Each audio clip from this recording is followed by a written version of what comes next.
Hare Krishna. So we are reading from the Srimad Bhagavatam again, staying indoor these days. Since we moved to Brooklyn, it just hasn't been as fun and exciting with the readings. And we used to really like to go for walks and do stuff, but around here there's not really so many places to walk to. It's quite far, or you got to go get on the train, do a whole thing. Yeah, so not really feeling it. The rooftop might be nice, but that's not open yet. And It'll be open in the winter. In the winter, yeah.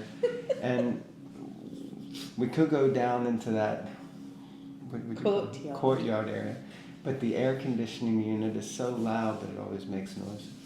So we're kind of just staying indoors. And at Matchless Gifts, we haven't done a reading there, I guess, in a while. Yeah. And that's because we go there for the seva, and then we start the seva, and we don't have time to do the reading there. So forgive us, we're adjusting again, but the Bhagavatam remains a pillar, of our life. So we're trying to continue to read. All right. So thanks to you guys for sticking in there. Okay. Those of you who are sticking in there, 3 or 4 people out there. Canto 4, Chapter 26, Text 13. Om Namo Bhagavate Vasudevaya. Om Namo Bhagavate Vasudevaya. Om Namo Bhagavate Vasudevaya.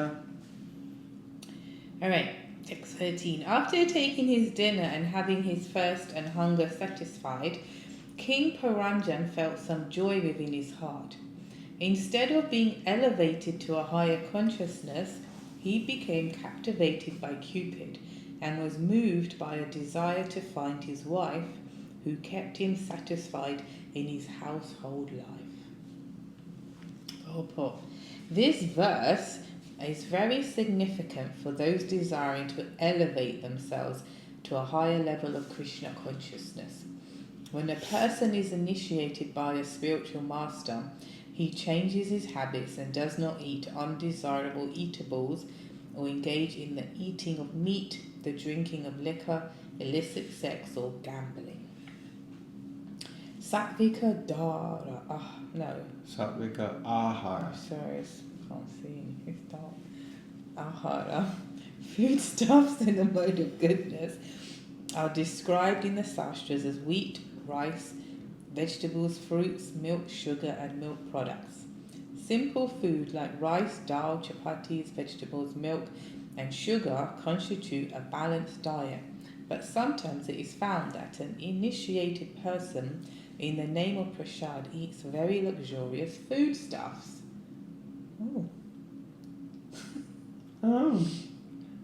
Due to his past sinful life, he becomes attracted by Cupid and eats good food voraciously. It is clearly visible that when a neophyte in Krishna consciousness eats too much, he falls down. Instead of being elevated to pure Krishna consciousness, he becomes attracted by Cupid. The so-called brahmachari becomes agitated by women, and the vanapras may again become captivated by having sex with his wife. Or he may begin to search out another wife. Due to some sentiment, he may give up his own wife and come into the association of devotees and a spiritual master. But due to his past sinful life, he cannot stay. Instead of being elevated to Krishna consciousness, he falls down, being attracted by Cupid, and takes to another wife for sex enjoyment. The fall of the neophyte devotee from the path of Krishna consciousness down to material life is described in Srimad Bhagavatam 1.5.7 by Narada. 17. This indicates that although a neophyte devotee may fall down from the path of Krishna consciousness due to his immaturity, his service to Krishna never goes in vain. However, a person who remains steadfast in his family duty or so-called social or family obligation, but does not take to Krishna consciousness, receives no profit. One who comes to Krishna consciousness must be very cautious and refrain from prohibited activities. as defined by Rupa Goswami in his Upadesh Amrita. Atyahara prayasascha prajapa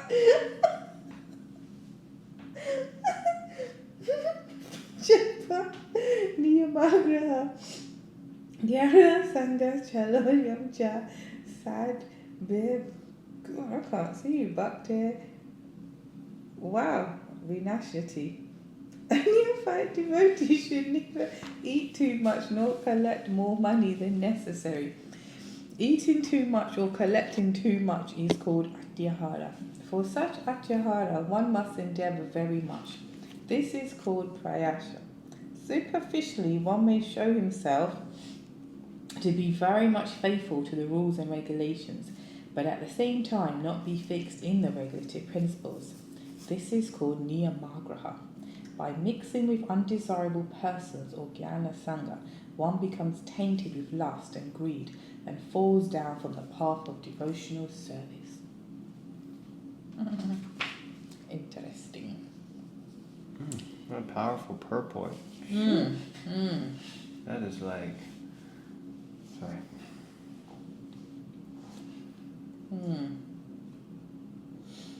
Yeah, it's interesting. In the name of having prasadam, you can enjoy that way because you may be restricted other ways, but that way causes you to end up seeking the other ways, you know? Like it says in nectar of not destruction. Well, the nectar of instruction. It's the vegans, isn't it? What? The vegan. The tongue. The vegans. No, the you vegans. don't know. The vegan. The tongue. The vegans. That's what I said. The tongue, the belly, and the genitals. It's all in one line. If you read it, or instruction. No, never. Oh. Vegans. Okay. What is it? Yeah. Vacho vegam. Vacho vegam, manasakroda So vegam, it is jivam vegam, vegam, mitarapasta vegam. So why are you... Itan vegam. Why mocking me publicly? Why publicly? Because I didn't understand. I'm not publicly trying to humiliate you. I didn't... She takes care of that herself, doesn't she? I don't need to do anything. It's the vegan. It's just in a straight line. So if you eat, it starts with the tongue. And if you're eating all like, oh yeah, I enjoy, it will go down, it goes, belly gets full, and then Prabhupada explains in the purport, belly's full, and it actually pushes down on the lower regions. Genitals. Yeah. And that's what makes people want to enjoy. It's interesting. It's a science. It's interesting. I always use the same example because it stuck with me because I was very new when I saw it. It's like when you're new and you're reading the books and this is how it should be because it says it in the books and you're following, you're chanting. So that's I always remember this example. I always use that when I was in the Pujari department, and I wasn't initiated even then, first or second. And then one of the devotees who was a cook, and he made, like, I always thought if you're offering for the deities, it's like, as it always was when I cooked, rice, dal, sabji, whatever. And he was Italian, so he made some fancy pizzas, and they went down on the altar. And I was like, really? And then they came back up, and I was like, oh, okay. And then they left with him. I was like, oh, okay.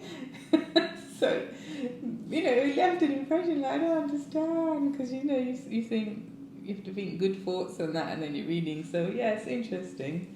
I would say that's an example of something like this.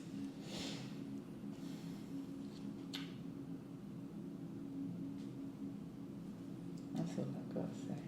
Okay. I want to make sure you finish. Yeah, it's a very powerful purport. Prabhupada describes here, he says, Sattvic ahar, foodstuffs in the mode of goodness, are described as wheat, rice, vegetables, fruits, milk, sugar, and milk products.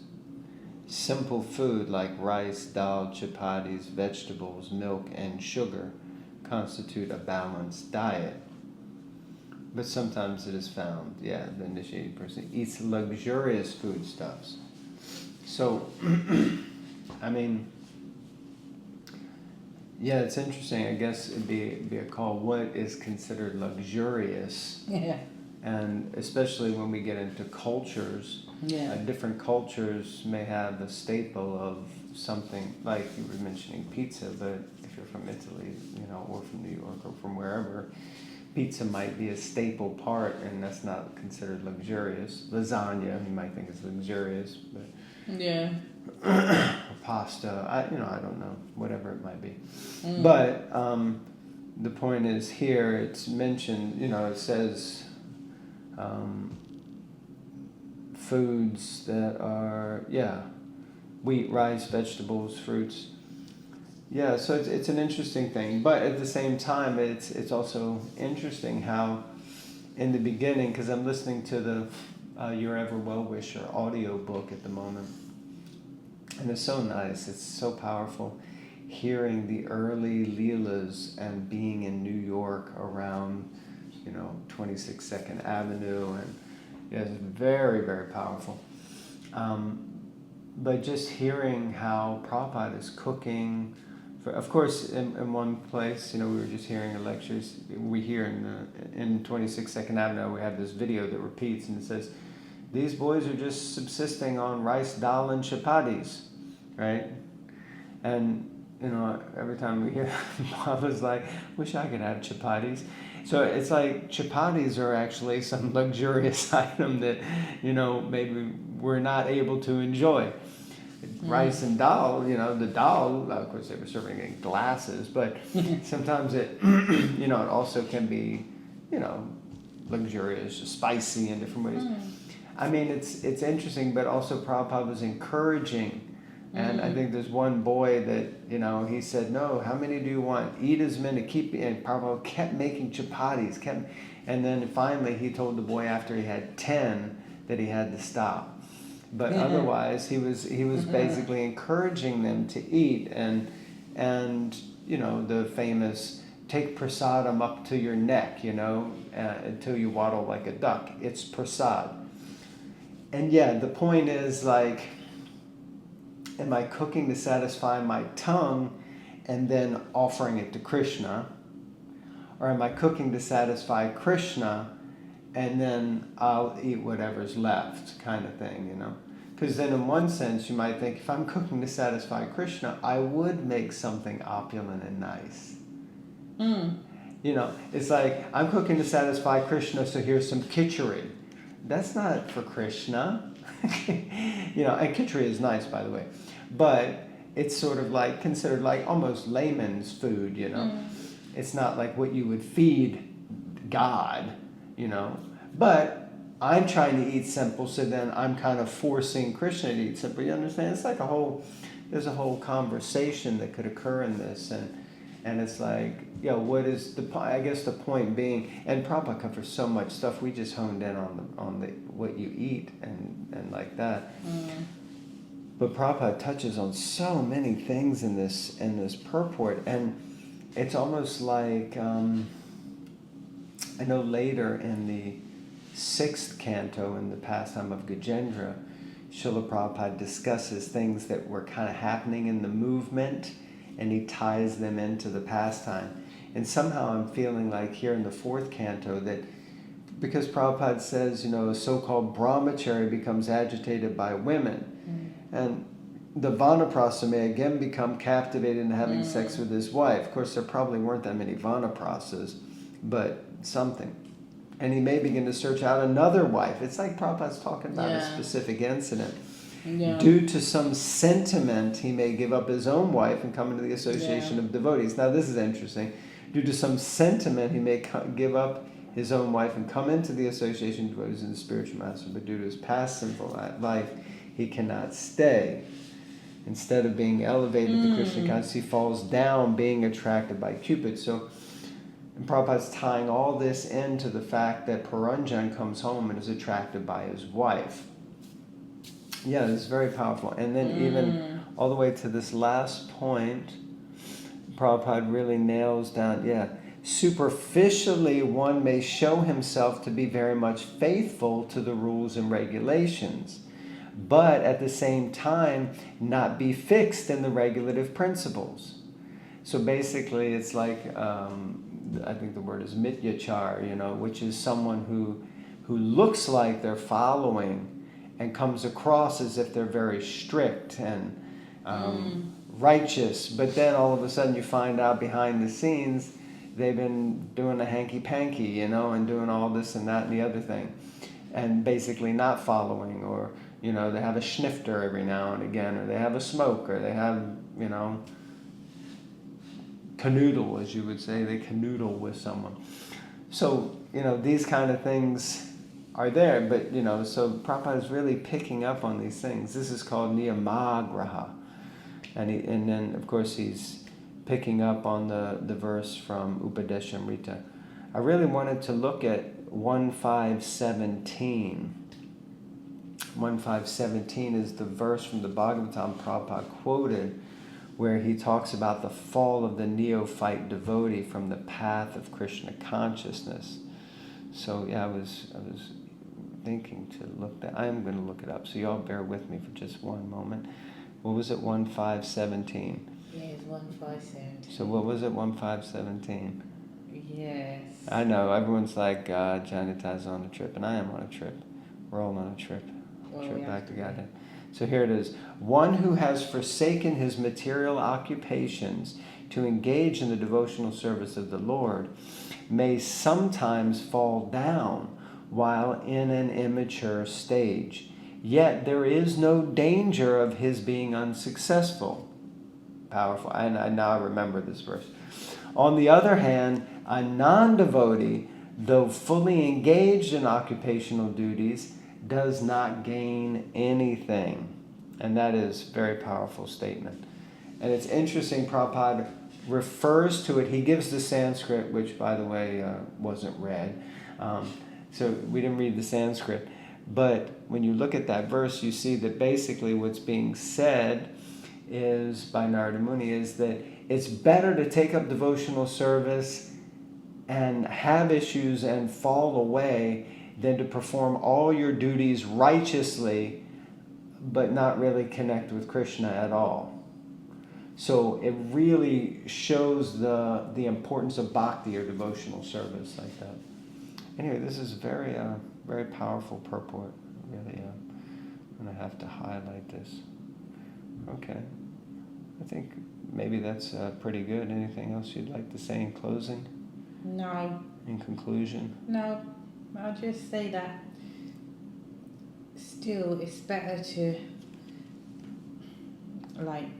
eat what you want and make sure you offer it to Krishna, and don't artificially renounce because you're like, oh yeah, I'm not gonna indulge, because true indulgence is offering your food to Krishna. That doesn't make sense. I know, because you're not there yet. No. Oh, I'm not there. I'm not on that level yet. Gotcha. Working on it. To truly indulge, like someone thinks to indulge is to go to the Ritz, right?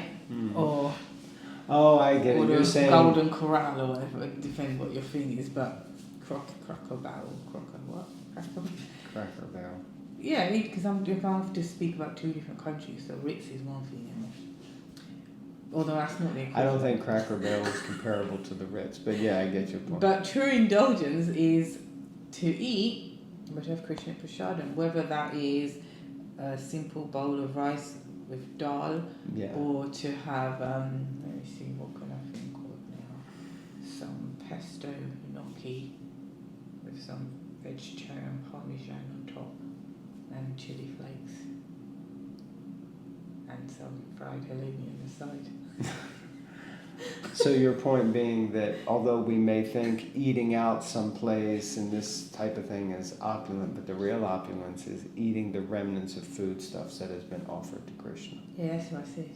Yeah, and I'm just reiterating. I'm just saying, because sometimes people can hear things and, oh God, now I'm just going to have boiled rice water or something, You don't need to do that.